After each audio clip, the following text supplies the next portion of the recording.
think what we're trying to get at here, and what we're always trying to get at, is that children are stupid. This is We Have Concerns. Hi, Jeff Cannata. Hi, Anthony Carboni. Hello, concerned citizens. You know, Jeff, I don't know if we have ever discussed this as an episode, but I know we've certainly brought it up before. This is something that comes to us from the Discord. Thank you for submitting stories in the Cool Science News Discord, not just to get on the show, but to discuss and to have fun with the rest of the concerned citizens. Like the stuff we talk about on the show is a tiny fraction of all the awesome stories that are in the Discord in the Cool Science News channel. Yeah, it's a really wonderful place to just check in and get all kinds of great stuff. If you want to find out more about joining that Discord, head to patreon.com/wehaveconcerns. We'll talk more about that a little bit later. But in the Cool Science News Discord, we had Zmansfield, who's quickly rocketing, I think, to superstardom as far as concerned citizens go. Zmansfield submitted a story about Dunbar's number. And I know we've brought up Dunbar's number, but I don't think we've done an episode on it. I agree. I don't think we have. But the reason he brought up Dunbar's number now, and if you're unfamiliar, Dunbar's number is actually a set of numbers that was created. It was about 30 years ago. It's the early 1990s. It was the dawn of telecommunications. Really, like international telecommunicate, like the internet, stuff like that. Like the idea of being able to talk to people that aren't in your immediate vicinity. Computers was happening, baby. Computers happened, yeah. Computers was happening. They were connected to each other. We were connecting to each other on terrible bulletin board systems and things like that. Particularly the nerdier among us and the techier among us were knee deep in it already by the early 1990s. I was way too far into it. You want to talk about a kid who did not get enough socialization. But Dunbar's number is a set of numbers created by a British anthropologist named Robin Dunbar that argued the number of people, basically, the number of relationships that a human being can keep in their head. Yeah, the upper bound for friends, right? The upper bound for friends, but also the upper bound for a lot of different things. We're talking about, he started with talking about the Elite Five, which I defeated all of them in Pokemon. Every single one of the Elite. Yeah, you'd think it's just the Elite Four, but there's a secret fifth. You must face yourself in the mirror after you've collected and subjugated. Yeah, after you've collected and subjugated so many living things and hurt so many other children in your quest for supremacy, the fifth elite is you, and you must face yourself in therapy for years. But the Elite Five are supposed to be your best friends and loved ones. The five people that any time of day, these are the people that you have the deepest connection with. And that's on your homepage of MySpace. Yes, this was Dunbar back then in the 1990s called it your top 8. And it always included Tom, so it was really a top 7. Yeah. It was Tom plus 7. Tom. Yeah, it was Dunbar's Elite Tom plus 7 is what he called it. But also there was your close friends, which are one step underneath your Elite 5, and that would be 15. That's the maximum. Yeah. Then you have 150, which is what we really think of as Dunbar's number, because that is the number of people that you can have stable social relationships with before your brain just goes, I don't have any more room. Nope. No more friends. Sorry. No more people I can know. No new friends. Right. Tattoo it on your abs because it is what your cortex says. And this is based on the idea that we evolved without the ability to even possibly encounter that many people on a regular basis. It's just kind of geographically, spatially difficult.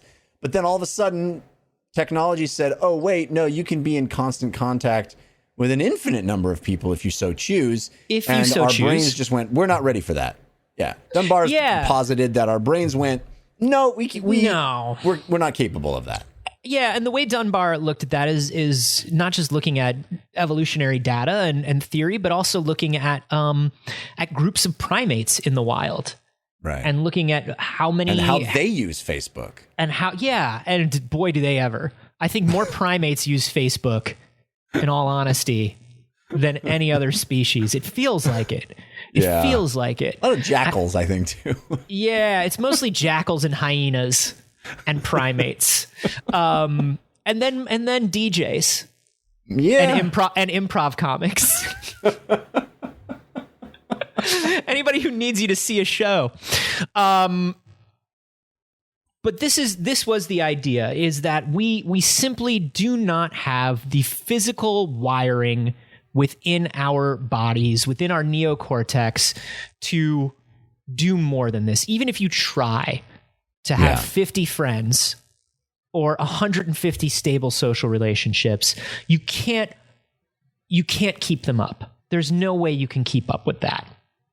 And it made a lot of sense. I think we all looked at it and we were like, yeah, okay. Yeah. I can't imagine that. Right. I can't imagine it.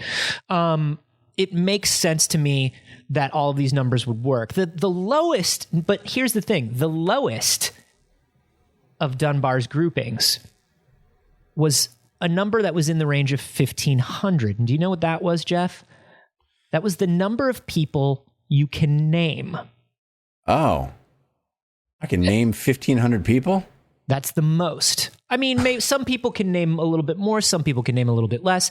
Just like some people can have, up to 200 stable relationships, but some people only have 100. These numbers are the general. They're the mean. They're the mean average, doesn't right? make any sense because I follow like 3,000 people on Twitter. Aha. And I can name all of them. I can name every single person I've ever interacted with on the internet. But this was the number that made some people go, huh, that's interesting, and made us think like, wait a minute, we're accepting these numbers because they sound good, they sound right, but when you get to that, I begin thinking, wait, what are these theoretical limits about? Right. I have a vocabulary of 20,000 words. I can remember things, right? Right. There are people that can name pi up to thousands of digits. Why would we not be able to name people? Why would we not be able to have more of these relationships? Yeah, I bet I know more than 1,500 song titles. Yeah. Or movie titles. You absolutely do. I could probably rattle off like synopses for movies, comics, video games. I could name 1,500 video games easy if you sat me down. I bet I could do it. Yeah. But so people were like, okay, why couldn't I have an elite 20 instead of an elite 5 if I'm that sort of person? What makes these, are we really wired for this, or is this just something that we're observing in nature and we're deciding is real? Now, are you going to tell me that Dunbar is full of shit? Well, the first time somebody looked into this was in 2012. 2012, Jeff. Listen, if the 1990s was when we were doing computers, 2012 is when we was doing the social apps.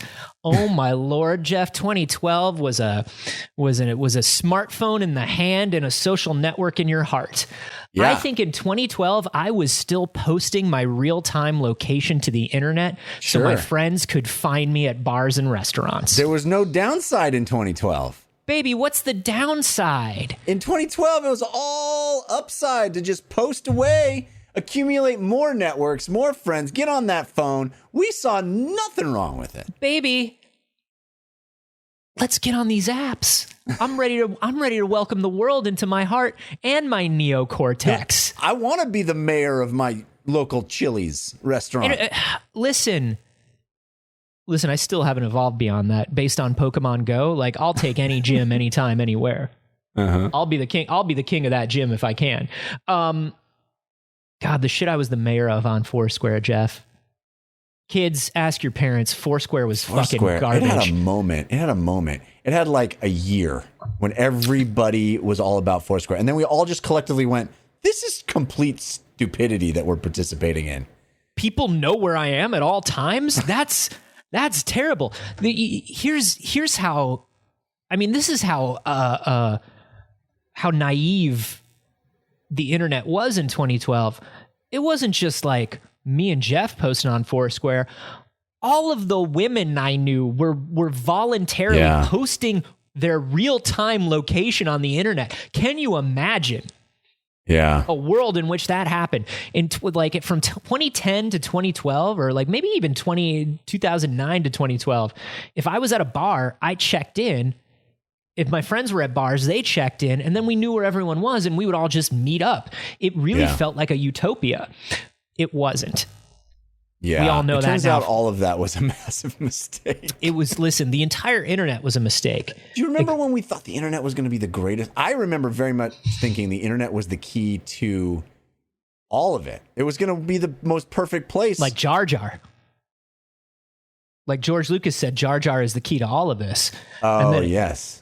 And then it turned out, ooh, maybe we don't Mistakes like Jar Jar as much. Yeah. I love Jar Jar, but maybe you don't. A lot of people don't. We thought the same thing about the internet. The internet was Jar Jar. And then we all realized that you secretly a Sith. We's gonna die. We's gonna die.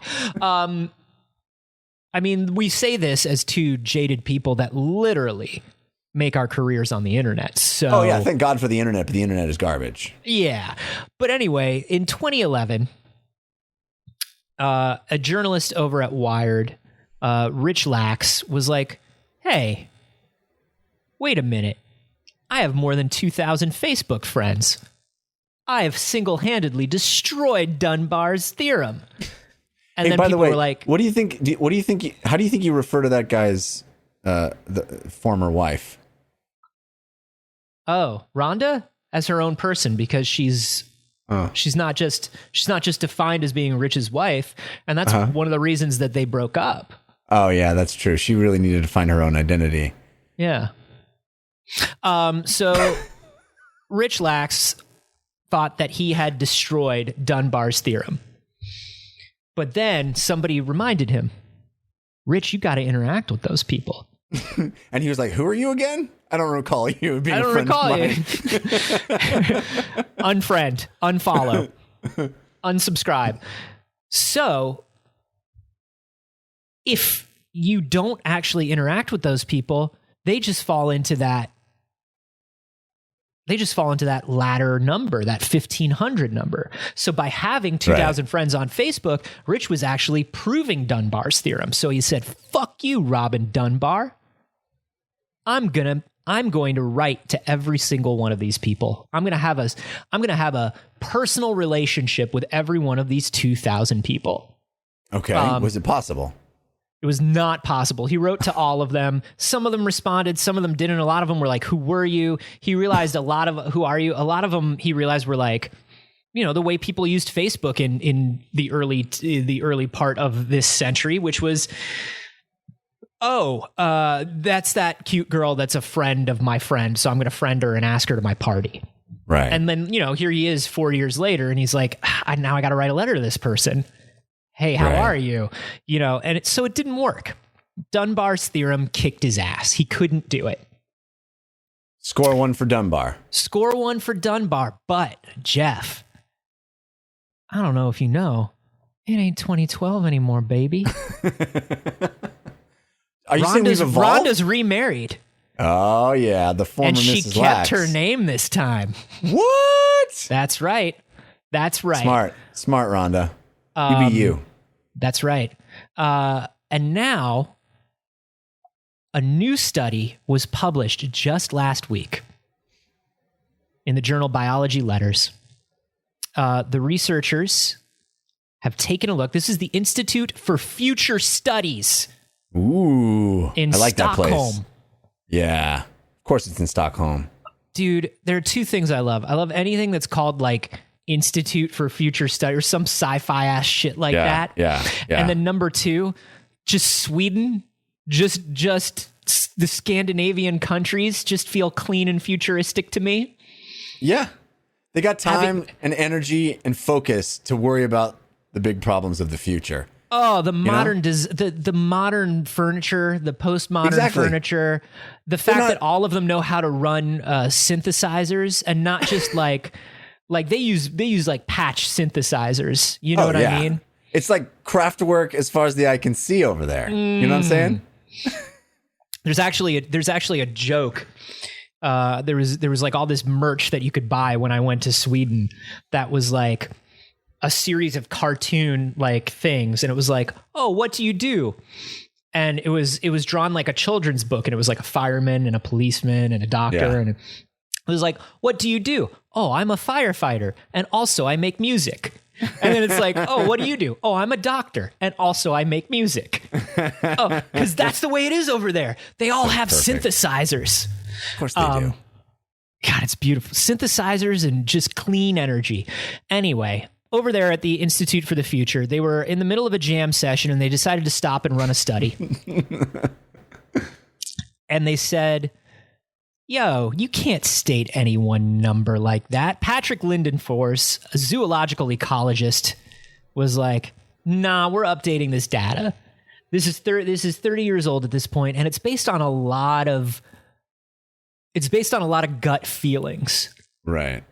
You know? Well, we're a generation down the road now. We're a generation of kids who have integrated with that kind of socialization from birth. Mm-hmm. So I would assume that we've added capacity just generationally. But even before adding capacity generationally, did we just accept those limitations because they sounded right to us and we saw it in primates, right? Right. Yeah. You know, I remember there is it might have been in Blink, or it might have been it was one of those early Malcolm Gladwell books where he tells a story about his father throwing out broken glass. And when his father was throwing out broken glass, instead of just putting it into the trash can or putting sweeping it all into a bag and then throwing the bag into the trash can, his father would take the bag of broken glass, put it in a cardboard box, and tape the box shut. And he said, oh, what are you doing? He's like, so the garbage man doesn't hurt himself on it. Mm-hmm. And he sort of pointed that out as, my father was the sort of person who thinks about everybody. Yeah. That sort of person isn't limited by this 150 person number, you know? Because they think of all people they encounter as being associates, as being acquaintances. Being acquaintances. Automatons that they bump into during the day. He could probably name that sanitation worker's name. He could probably picture that person, right? And so they took a look at this and they said, yeah, it's not. They said the same thing that we said. I know 20,000 words. I can memorize 20,000 faces if you ask me to. It's not just the neocortex. It's not just innate tendencies because we are an animal. A lot of it comes down to culture, right? Culture is everything. We talked about how culture affects linguistics last week. Yeah, right. We talked about how almost worldwide the sound of things is affected, but it's based on your cultural your language, frankly. Yeah, exactly. And it's like almost worldwide this is true, but it's not true worldwide, and that means it's not 100% true. Right.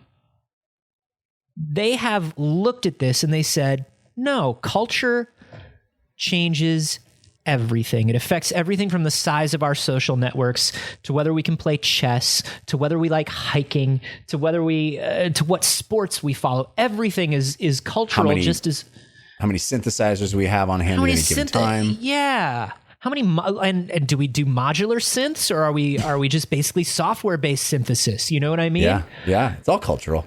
It's all cultural. It's all cultural.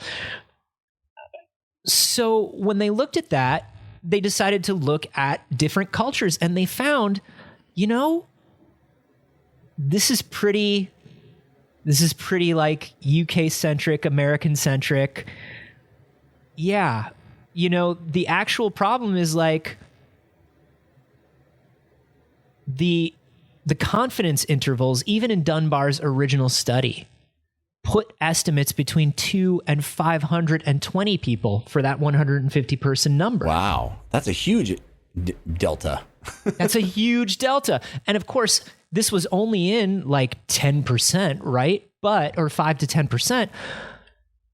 But it's 5 to 10% of the people they looked at. And it's 5 to 10% of the primates they looked at.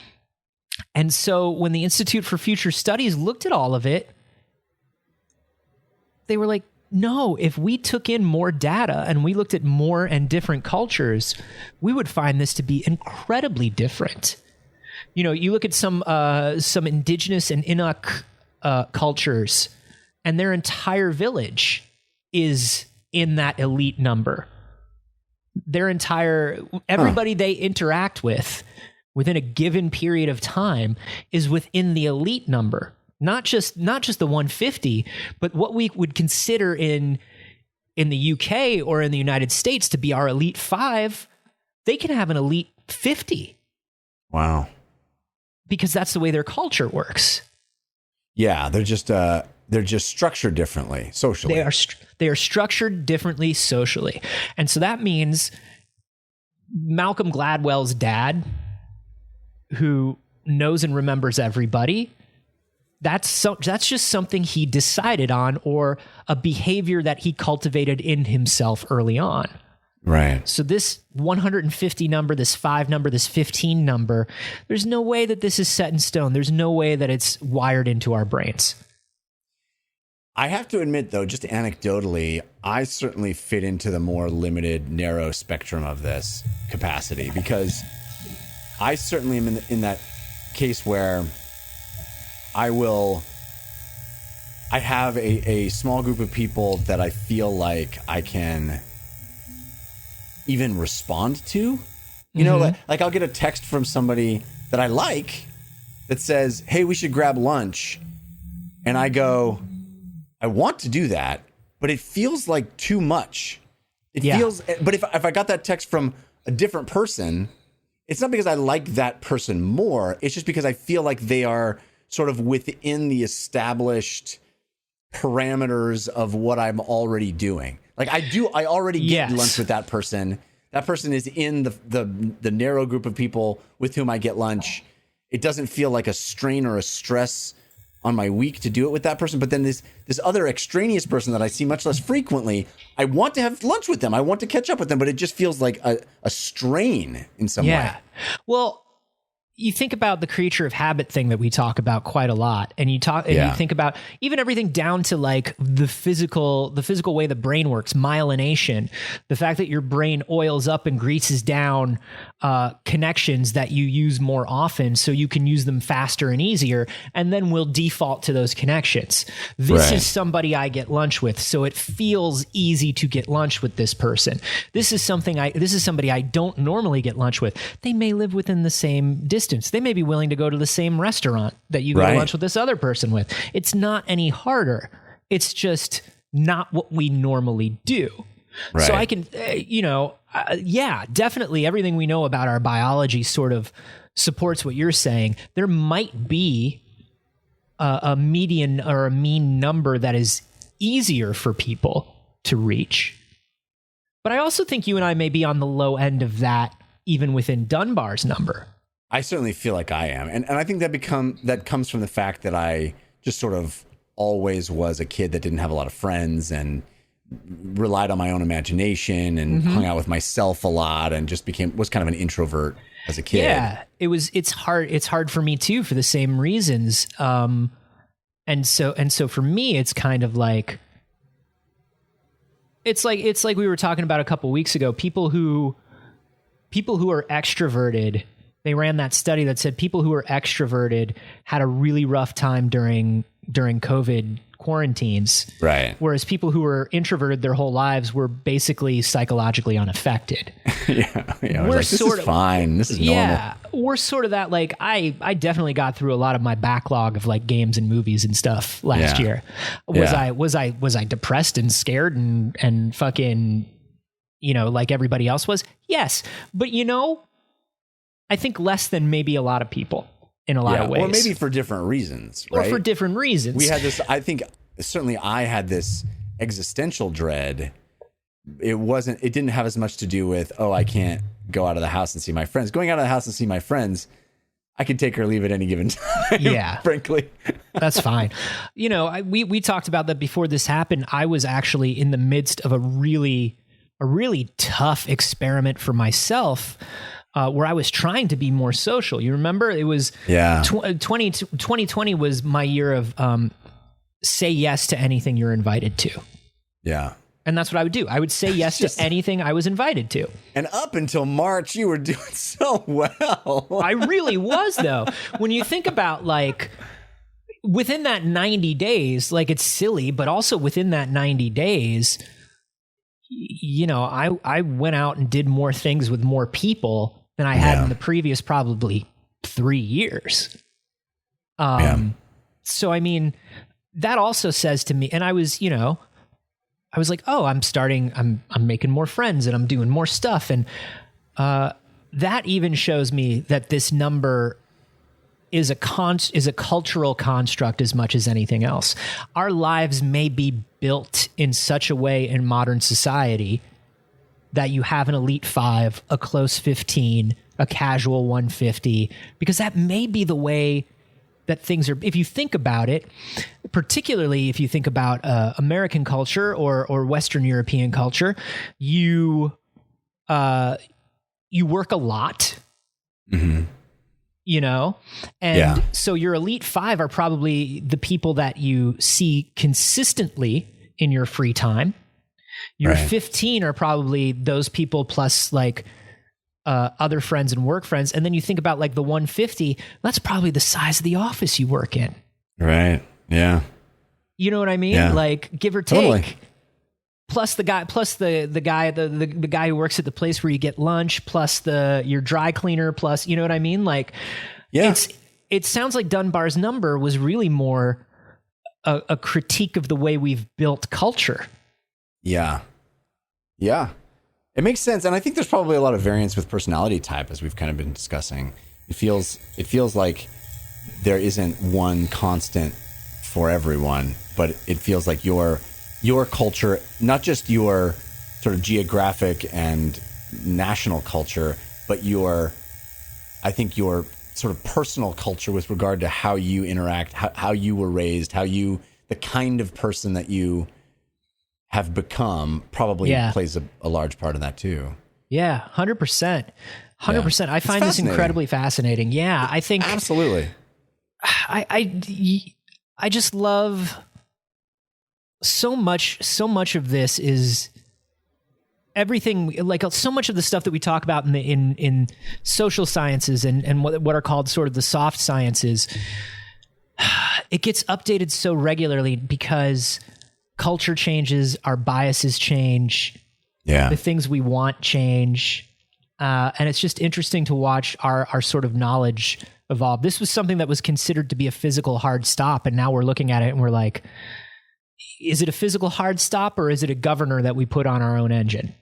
Well, I think that's true, but I also think it's another example of the fact that evolution doesn't stop, right? The human, the human being continues to adapt to its environment. And as our environment involves more technology and that technology puts us in contact with more people, I think our capacity increases, right? Which is another example of something we've talked about a lot on the show, which is everybody's scared of, how technology is destroying us. Well, we are continuing to adapt to that. And technology is going to be part of how we evolve as a species, because now we're offloading parts of our brain function to these machines. We're expanding our spheres of both personal interaction and information gathering. All that stuff is part of, I think, our evolution as a species, and it's happening rapidly, but it's happening. Yeah, I mean, just 30 years ago, you had to basically use a modular synth to get that sweet sound. Yes. Now you can do it all through software. Yeah. Software works now, baby. You don't even need to be in the same room as somebody to just make a really good progressive ambient dark album.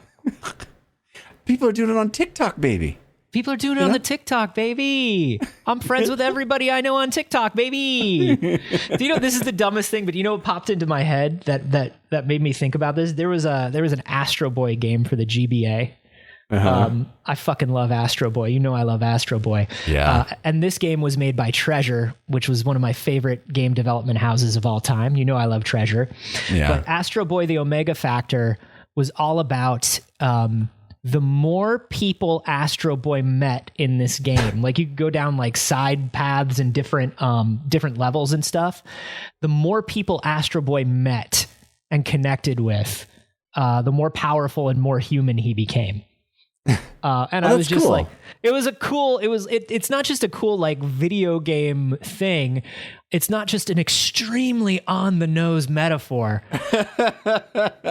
But it was an extremely on the nose metaphor that I really enjoyed, you know? Yeah, and I think this sort of points at that. And, you know, I think listen, everybody, you fucking wear your masks and you be safe and you only do the things that you're supposed to do. But as we're opening back up and as the world begins spinning again and the gears start speeding up, think about the last year. Think about how it made you feel and decide what your personal Dunbar's number has been and if you want to change it. I still do, I think. You still want to change yours? I still want to change mine. You're going to pick back up on the say yes to the dress. I'm going to say yes to the dress, baby. Yeah. I'm going to say yes to all the dresses. I think you should. Don't say no to any dresses or jumpsuits. I'm still on the lookout for a jumpsuit. I want everybody to know that. You know what's funny, and this is a whole other episode we could do, but for me, I think the more challenging thing has been to say no.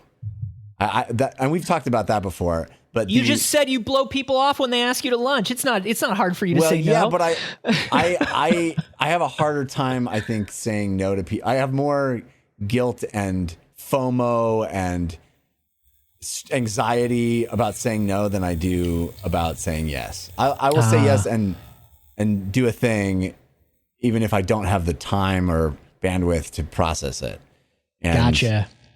Yeah. No, and there's some people have to do that too. Some people have to guard their time and guard their energy a little bit. And yeah. I moved way too much in the other direction, and it's so easy for me to say no to everything. Well, one thing I admire about you, frankly, is that you understand your limits and you're able to express them. I think that's not easy for me. Yeah, I think my problem over the last couple of years has been overprotecting the limits and retreating into them a little bit, and not pushing enough for growth. But this is all, like you're saying, this is all another episode, or maybe it's even a discussion to have with the beautiful, beautiful concerned citizens over on our Discord. Yeah, we have much higher than Dunbar's number of friends there. Eat shit, Robin Dunbar. Everyone's invited except you. That's right. How do you like that? We're making a social. You want to talk about the Astro Boy, the Omega Factor? Our Discord is the Omega Factor. Forget Dunbar's number. It's about the Omega Factor, and we found it, and Robin Dunbar's not invited. And also, you can talk about Astro Boy, the Omega Factor in our games channel on the Discord. It's just all synergy. It's perfect. It's all synergy, baby. The only thing you can't talk about are modular synths, because I cannot afford to get into modular synths. And you may have deduced that I've been looking at modular synths lately by the number of times I've brought them up. And shut up. If you want access to our Discord, by the way, it's very, very simple. All you do is you head to patreon.com/wehaveconcerns and sign up to support the show. Anything for $1 a month or above gets you access to that Discord. But as you move up in the number of dollars, so too does your Omega Factor. Oh, you want to get that Omega Factor high, become more human. The only way to become human is to give us all of your money. At $3, you get a bonus show every week. That is the conversation that Jeff and I are having as we start every episode of this show. You may be wondering, what are we talking about all the time? You can find out. At $5, you get access to our monthly patron hangouts, as well as extra bonus videos. It just keeps going. It just keeps going from there. And it is the only way that we support this show, that we keep this show going. It's the only way we get money for this show. So if you've been enjoying it and you'd like to help out and you'd like to help the show continue, patreon.com/wehaveconcerns. Speaking of synergy, Anthony, I feel like let's watch Gem and the Holograms. Yeah. Let's talk about Gem and the holograms for computers specifically. No, I feel like our stories sync up not only because they were both submitted by the one, the only Zmansfield. It's a double Zmansfield. Double Zmansfield. But this is also about Zmansfield's going to get a nickname. Zmansfield. One more. I'm going to say it right now, and you'll have to remind me, but Zmansfield gets a nickname. Next one that goes through. You can't double episode. You can't double episode. Why don't you just give it to him now, man? He did it. He double episode did. Fuck. Do it now. Give him the nickname. Oh no. It's been so long since I've done one. Maybe it should just be Synergy. It's just Synergy Mansfield. I like it. Z Synergy Mansfield. Okay, yeah, your new nickname is Synergy. Not just because of this episode, but because you're a huge Gem and the Holograms fan. From what I know about you. We don't know you're not. You know. Anyway, this is another social story. This is a story from the journal Nature about conversations. So it's very, very much along the lines of what we were already talking about this episode. Let me ask you a question, Anthony. Sure. Our show notwithstanding. Yeah. Or maybe withstanding. We'll see. What would you say the percentage of conversations that you are in ending when you want them to? What would Jeff, you say that you're in a conversation and you feel like it ends exactly when you want it to? It's not that you wish it had ended a little earlier or you'd like it to go on a little more, but it ends right about the time you want it to. Jeff, I think you know what I'm going to say to this. I think you know what I'm going to say, and please, listen. You're painting me with a misanthropic brush here. You backed me into a corner. You're forcing me to play to type here, but I'm going to tell you, it's a very low percentage. Yeah, I'm going to tell you that I like to get in and out. I like to end on a button, and once I've done that button, I like to throw down a smoke bomb and disappear. Particularly in a party, social gathering, big group of people situation. I feel like I'm always trapped in a conversation with a person that I didn't want to be trapped. Like, it might be the one person. Like, I might walk into a room in the beginning of a day or be like a barbecue or something like that. I mean, this doesn't happen in the year of our Lord 2020 or 2021, certainly. But I would previously walk in and I would look and I'd be like, that's the one person I don't want to get stuck in a conversation with. I can tell. And fast forward to me getting stuck, like record scratch, camera cut. I am in a conversation with that person. So you're saying almost never. Almost never. It ends when you want. Almost never. I would say a lot of them go on, for me, they go on longer than I want. Well, what about you? I am this exact same way. I would put the percentage of time that a conversation wraps up exactly when I want it to as very close to zero. Do you think it has anything to do with the fact that we are so used to having long conversations or any conversation like on a timer? I feel like so much of my life and I? Because of our jobs? Yeah. I feel like a lot of my professional life has to do with like, okay, this person is coming in. You have literally 2.5 minutes. We can't give you any longer than 2.5 minutes. Go.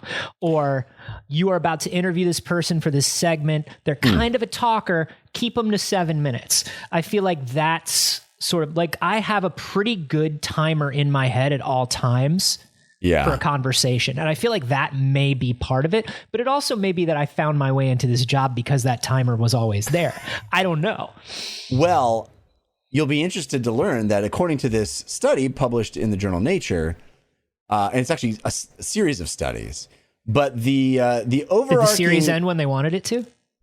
No, it's ongoing. They wish it would stop. They can't. They can't. The series just drones on and on. Their scientific data has come to the conclusion that for most people, a conversation ends precisely when they hope it would, about 2% of the time. 2%. So we are not atypical, Anthony. For most people, they are either stuck in conversations way longer than they wanted, or they wish the conversation would continue and it ends. This is the fundamental problem with society. We've found it. People, you're either somebody who thinks it ended too soon, or somebody who thinks it didn't end soon enough, or not. You know what I'm saying? One person wants it to go long, the other person wants it to go short, and never the twain shall meet. And that's the problem: is that we can't get in a conversation with each other without disappointing all parties. Jeff, perhaps we've been thinking about society all wrong. Perhaps, listen, maybe it's not the haves and have-nots, Jeff. Maybe I've been screaming about billionaires too much. Maybe it's not the haves and the have-nots. Maybe it's not classism. Maybe it's not sexism or racism. Maybe we just need to be wearing some sort of emblem that lets us know whether we're a short talker or a long talker, and all of society's problems will be solved. It's not the haves and the have-nots. It's the verbose and the brief. That's what it is, baby. That's all it is. That's all it is. Listen, as I move back into the world, and I'm going to be forced for the first time probably to get on some sort of a dating app, there should be something in a dating app that says, are you a verbose or a brief? Yeah. And then it immediately, like, that would be the one thing. Listen, that's my one thing. If there was some way, now that I know that everybody thinks of themselves that way, what I want to do is I just want one modifier. That's all I need. I like it. I don't care what you look like. Okay. I don't care how old you are. I don't care. I'll date a 73-year-old woman. She just wants to tuck your ear off. Brief. Well, let me pose this to you though. Yeah. Because what if I have genuinely had this thought before. I've genuinely been in a conversation with a verbose as a brief myself and thought to myself, boy, I'm sure glad they're doing all the heavy lifting right now. You know, like, because I don't want to be here. I barely have the energy to keep up, and they are doing all the heavy lifting. And I appreciate that. Yeah. Sometimes but that's good. Like, I guess the alternative would be we'd just be done and we'd both go our separate ways and I'd be happy. Do you know what it's good to do a verbose and a brief? Like at a wedding reception. Yes. Let that person do all the talking. I have had that situation so many times where I've just been like sitting there thinking I would prefer to be out of this conversation, but if I have to be in it, I'm glad that person is willing to just prattle on. I'm only in it on a technicality. I'm only physically here. Exactly. I don't have the energy to provide any meaningful meat to this conversation at all. I got no meat. I'm fixins. That's all I am. That's all I am. I'm a garnish. I'm an amuse bouche, baby. Exactly. I'm a tapas. I can add a lovely spice to any meat, but I'm not the meat. I'm a palate cleanser. You don't want to get in a deep conversation with me. I don't have any hidden depths. I've got a 7-minute timer in my brain for all conversations. Yeah. Yes, right. I'm good for like a bon mot. That's it. Baby, a pithy comment. I can lead us to the button for this scene. We could strike that scene. We could swipe in 22 minutes perfectly. I can get us in and out, but you gotta let me do it. You gotta let me do it. Yeah. Yeah. That's funny that we both talk for a living and we both feel like we're not conversationalists. But let me tell you about this study. So what they did, the first phase of the study was that they recruited pairs of people who already were very familiar with each other. Okay. They said 88% of the people of the couples were people who had known each other for at least a year, and 84% of the participants spoke to each other for at least a few times a week. So these are people who super comfortable with each other. It's not like you're just throwing a stranger in with a stranger that doesn't want to talk to each other. These are folks that like talk all the time, right? So what they did was they asked them to just have a conversation And then they answered a survey recalling their most recent conversation and report its duration and indicate whether it ended when they want it to, right? Did they stay in it too long? Did they wish they could have talked longer? It's all self-reported, but only 2% of them thought that it ended exactly when they wanted it to. Wow. Then the second study, now they designed the second study to try to deal with the limitations of the first study. So they didn't want to rely on participants' recollection of an event. They didn't want to say, okay, you had a conversation and now try to recall it. They brought in 366 people who were completely unacquainted with each other, strangers. And they brought them into a university lab room, basically. And they asked them to give up an hour of their time. And then they paired up these participants and they said, have a conversation about anything you want for up to 45 minutes. Okay. Just talk for up to 45 minutes. Conversation can go wherever you want, can do whatever you want, end it whenever you need, right? And then they were asked to do something else after that to just sort of like take their mind off the conversation. And then they asked them some questions, the same survey, basically the exact same survey that they did the first time. Okay. And again, there was a 46% discrepancy between the actual length of their conversations and the desired duration of the conversations. So they were unaware of when their partner wanted to end the interaction. They said, okay, when in the conversation would you have liked it to wrap up? And when did it actually wrap up? And they said there was a 46% discrepancy between how long it actually went and how long they wished it had went. And they say in the future, what they're going to do with this study is they're going to actually use transcripts so they can sit people down and like have them mark the exact moment when they wish the conversation would end. And basically the result of this study is that they're looking at these social indicators that nobody has really studied in a scientific way before. They talk about how like most of the stuff that's studied scientifically doesn't exist for humans to study it, right? A black hole doesn't exist for humans to study it. It's not there for a human's benefit. It just exists in the universe and we look at it. A conversation only exists for humans' benefit. So it's not something that science has really examined before. Yeah. But they come up with all of these really interesting systems that we all have sort of tacitly agreed on that happen. Like no one ends a conversation without a few indicator words. Like, okay, well, I'll see you later. Bye. Always happens. Even if you're talking to a complete stranger, even if you're talking to someone you didn't want to talk to at all, people will they analyzed conversations from like salespeople, like cold call salespeople. And even in that case, these social indicators are required. Like you still say, okay, well, I got to go. Bye. Yeah. Yeah.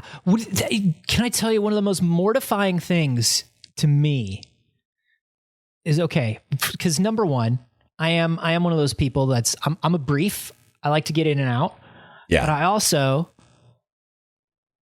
I have ADHD. I hyperfixate. I get very excited about certain things. And once I get started talking about those things, sometimes I can't stop. And it's terrifying to me as somebody who is normally brief when I hear those cues from somebody. And I know that those cues, a part of my brain is like, okay, they're done. And the other part of my brain is like, but let me explain more about modular synths. I'm only halfway through what I meant to. If I can just get to the end of this, they're going to be so on board. Yeah. They're not on board right now. They're trying to tell me they want out, but they only want out because we're at the point we are right now. We're at the darkest point. If you keep coming let me take you by the hand and lead you to the end of what I'm trying to say. And once I do, you're going to be like, oh, thank God I stuck around. Is that ever true? No. Yeah, well, that's what they talk about is that there'll be these situations where one person will give the social indicator of like, okay, then, and then the other person will bring up some new topic because that person does not want the conversation to end and the first person does.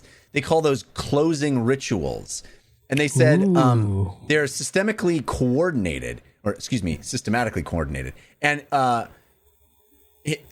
these researchers said that there's basically 3 types of closing rituals. They are the making arrangements, which is, so let's talk again on Monday. You know, like, I'll talk to you on Tuesday, or I'll see you later on this afternoon, or whatever it is. The let's make arrangements is the first ritual. Right. The second is restating the reason for the conversation. I just wanted to see how you were doing. Yeah. You know? Which is, when you think about it, I mean, it's so normal. It's such a common thing. But when you think about it, it's hilarious that you would just you've had the conversation. Yeah. And you're now restating. You're basically saying to the person, I don't have any more reason to continue this. I'm telling you why I called you, and I'm asking you to agree tacitly that we have accomplished that goal. Yeah. Right? I just wanted to call to see how you were doing. I have now seen how you are doing, so we're done. Yeah. Wow. Yeah. Right? Yeah. That's my most common one, I think. Yeah. And when I think about it, I get that from every member of my family does that too. We do the circle back around. We do I just wanted to see how that class was going, or I just wanted to wish you a happy birthday. Yep. Just wanted to say happy Mother's Day. Could you shut the fuck up? Please. If you really parse that sentence, what you're saying is, I only wanted to do this one thing. Don't make me do more than that. I have gotten what I needed from this, and you are giving me additional baggage. I bet a lot of people who consider themselves like these brief people, and brief and verbose is like we just created that. That's not from the study, but I bet people who are brief use that one a lot. Yeah. I bet if you think about it, you use that one a lot. It's I have done the thing. The thing is done. Good day. It's so funny to me to think about it. Because it's something I've said a bunch of times, obviously. Reminder, when we got into this, I specifically said I was in it for this. Yeah. You have to acknowledge that we have accomplished the goal of this conversation. So what are we still doing here? Surely my honorable colleague would agree that I simply wanted to say happy birthday. Which I accomplished within 15 seconds of us beginning this conversation. The gentleman from California would certainly acknowledge. And yet, the gentleman from California also wants to tell me about modular synthesizers. I have no interest in this. I simply called to see how he was doing. We can agree on that. This was not a modular This is not a modular synthesizer call. I would argue that there never has been one.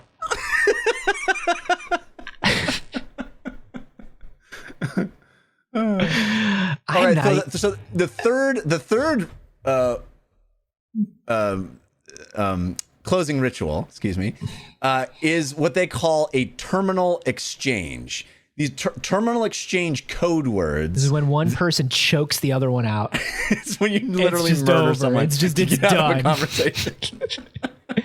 Why did you murder them? Well, because they kept talking about modular synths. I just called to say happy birthday.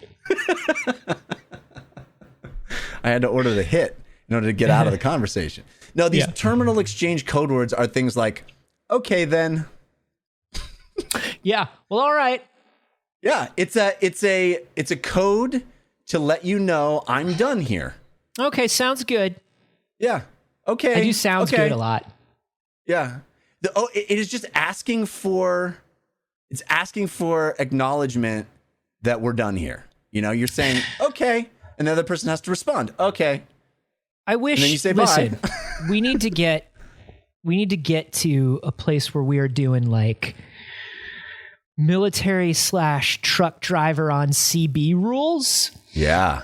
where you can say over, but like once I say over and out, you know what I mean? That's done. We're done. That's it. I'm gone. Once I say over and out, I can literally hang up or walk away or do whatever. I could turn off the computer, whatever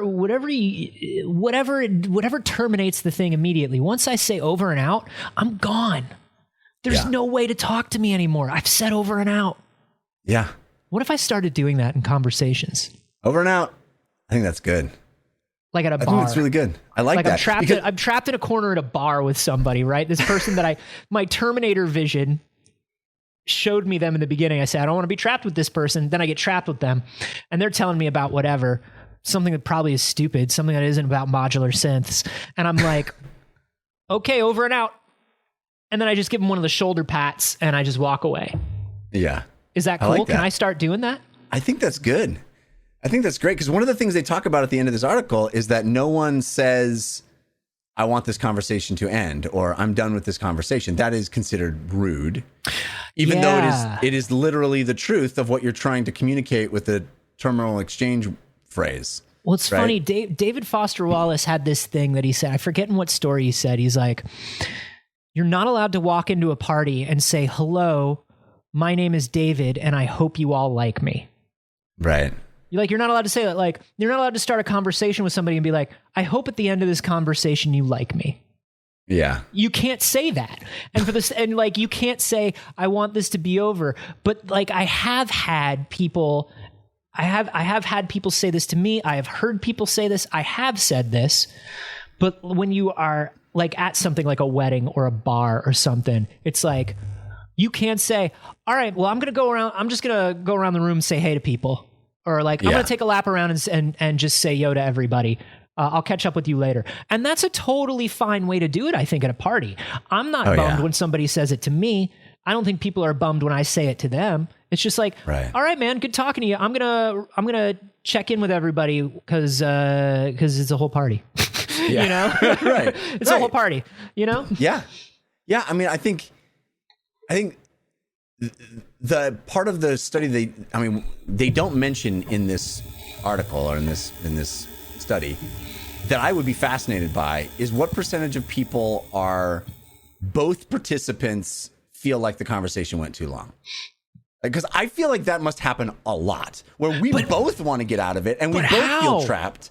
But how does it come to that? If we both want out, do they have they have nothing in this study that explains how we get caught in those loops where we both are bored? Well, what it comes down to is this sort of tacit social contract that we're in that says, I'm not able to communicate to you that I want to be out of this conversation. It's just two people who feel stuck and don't know how to say that they feel stuck. Yes. Haven't you felt that before? Yeah, I was in a marriage like that.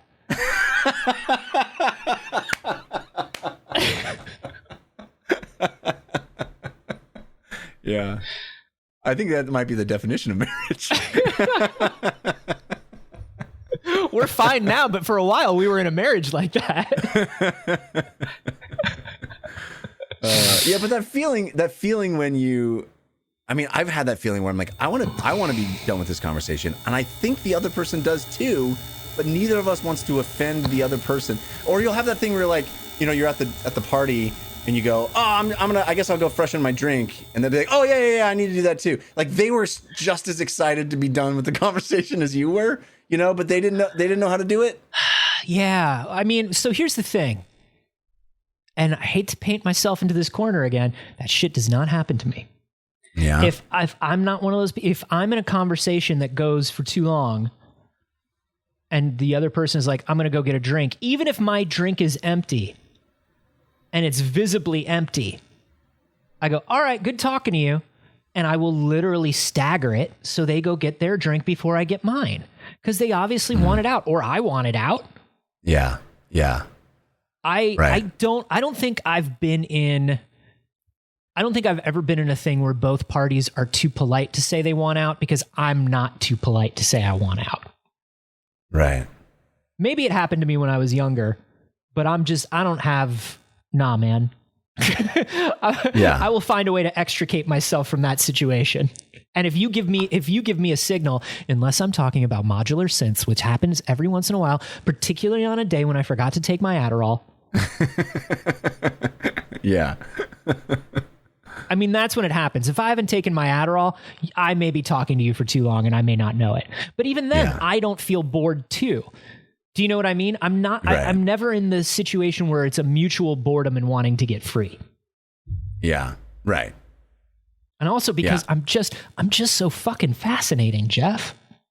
Well, clearly. I mean, no one's ever bored of me before I'm bored of them. Yeah. Well, it's interesting. Part of the thrust of this article is how little actual research there's been done on this type of behavior, and how much there could be done on, because we really don't know much about the structure of how conversation works. They say how it starts, how it unfolds, or how it ends. There's been no real scientific research about it.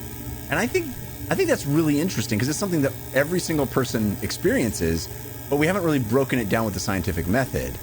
It said, the authors conclude that people cannot coordinate what each participant wants from a conversation in terms of ending it at a mutually satisfactory time, according to their responses when asked later. So basically, we're talking to each other, and we have no idea what the other person even wants out of this. Do you know what it sounds like? It sounds like maybe I'm thinking too much about it, but back in the day when fancy types would send their people to would send their kids to etiquette school, charm school, finishing school. Yeah. I feel like there must have been at some point a series of manners and rules and regulations for how long a conversation at a party can be. How long is polite? When do you leave that conversation? How do you if you reach the let's say a polite conversation at a party is no more than 5 to 7 minutes. At the 5 to 7 minute mark, if it seems like you're both into the conversation, what is the proper way to signal that you'd like the conversation to continue while also letting the other person out of the conversation if they want? I feel like these feel like Victorian era things that people would have focused on. Right. You know? Yeah. Yeah. This feels like some Bridgerton shit. Yeah. Created a whole structure and guidebook around it, you know? We need that again. We need a Miss Manners. We need an Emily Post. Yeah. Yeah. I mean, it feels like it happens on its own with these, you know, it only happens on its own 2% of the time. No, but I mean these terminal response code words. Like we've all agreed upon them in some weird tacit way. You know, we've all agreed that when you say okay, then I go, oh, they're trying to end.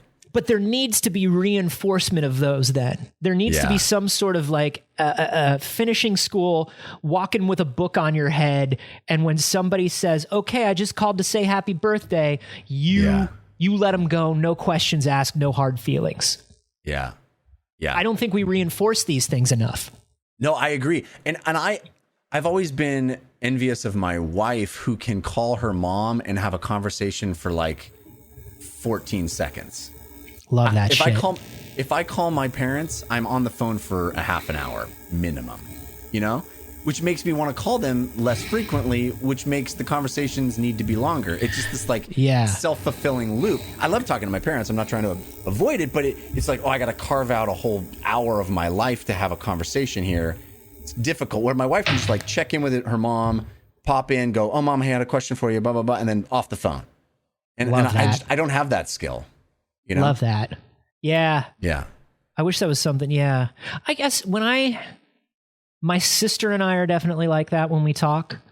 We call, we check in, we do it real quick. There's usually business that we have to do over the phone because my sister and I will usually text. There's usually business that requires phone, a little bit of conversation, and then we're out. With my mother, it depends. It depends on some things. It depends on whether she's watching. Once she turns on the TV, you can't get her to turn off the TV. She's watching Jeopardy. And then she's going to lock you in the freezer. She's going to lock me in the fucking freezer. But also It depends on how stoned she is. That's a big one. Yeah. And you'd think like when she's stoned, she'd want to talk more, but she actually wants to talk way less. Because she wants to go like watch TV or like she wants to enjoy being stoned. Yeah, put on an album or something.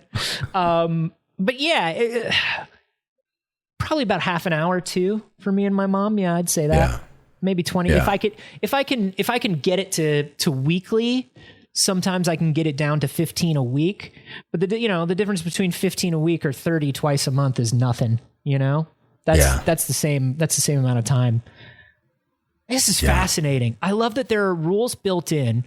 We all know them, but we choose not to why do people choose? Do they talk about why people would choose not to recognize those signifiers? No, it just talks about people wanting different things out of a conversation, and we have no structure in place to sort of agree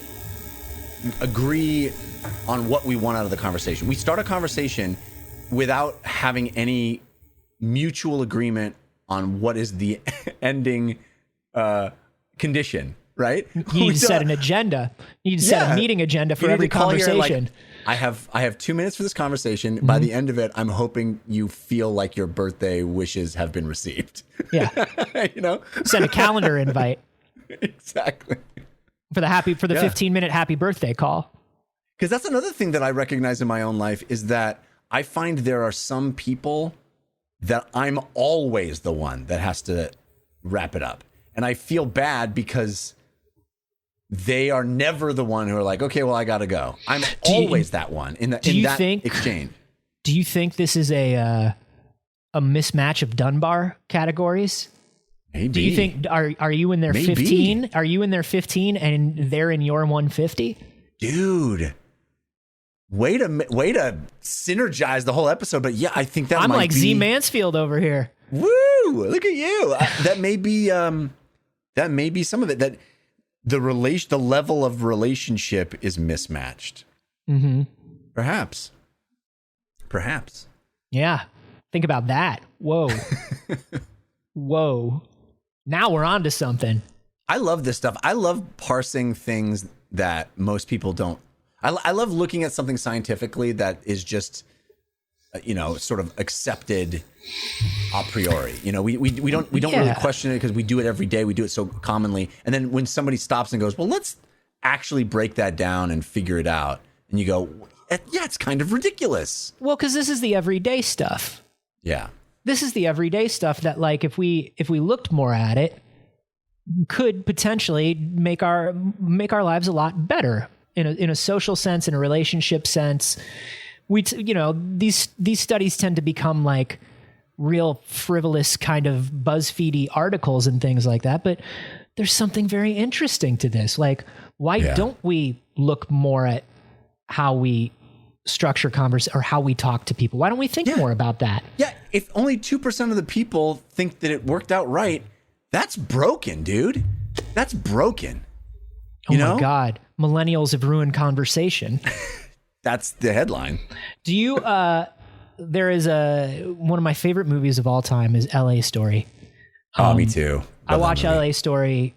The number of times I rewatch LA Story in a year speaks to my mental health, I think. It goes higher and lower as my moods go higher. But there's this one thing that I've always loved since I was a kid, since I first saw it. Where pointy birds, pointy, annoy my head, anointy. He's sitting at a restaurant with a group of people, and they're all having lunch.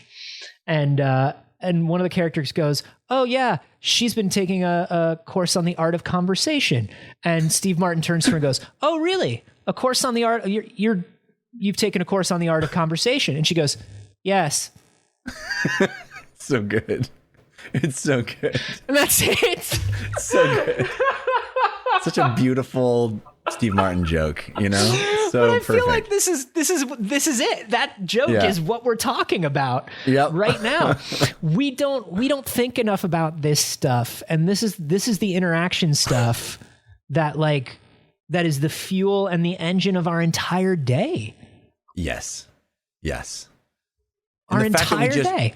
we just accept it as being completely broken. And that's just cost of doing business. We just gotta go through life completely mystified by why do we like there are so many articles on how to run an efficient meeting and how to how to make sure that your meetings stick to 30 minutes and who are the right people to invite and what's an email versus a call versus in terms of business etiquette, we're overeducated. Right.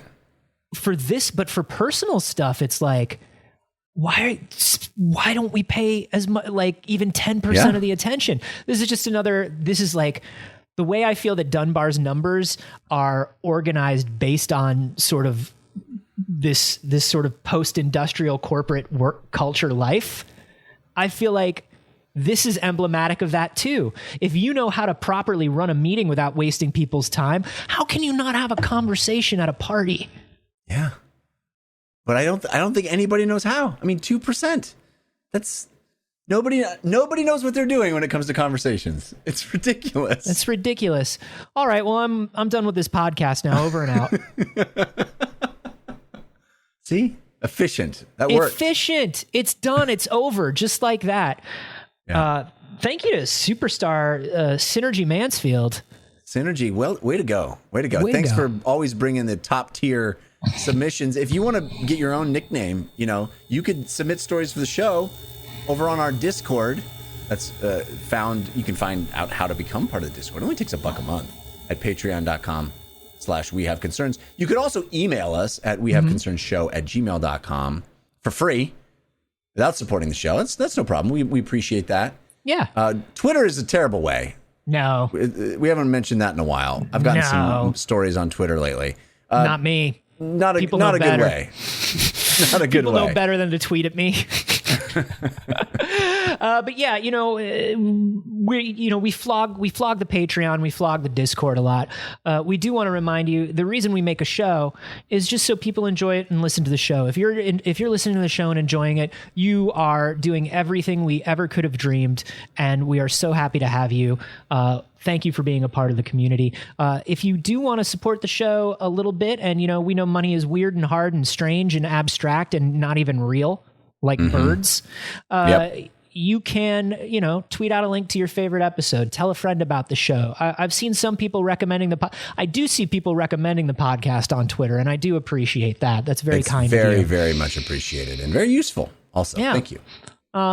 If you do want to tweet, not story things at us, but you just want to follow us on Twitter, see what we're up to. I'm at A Carboni. I'm at Jeff Canada. And over and out. For real.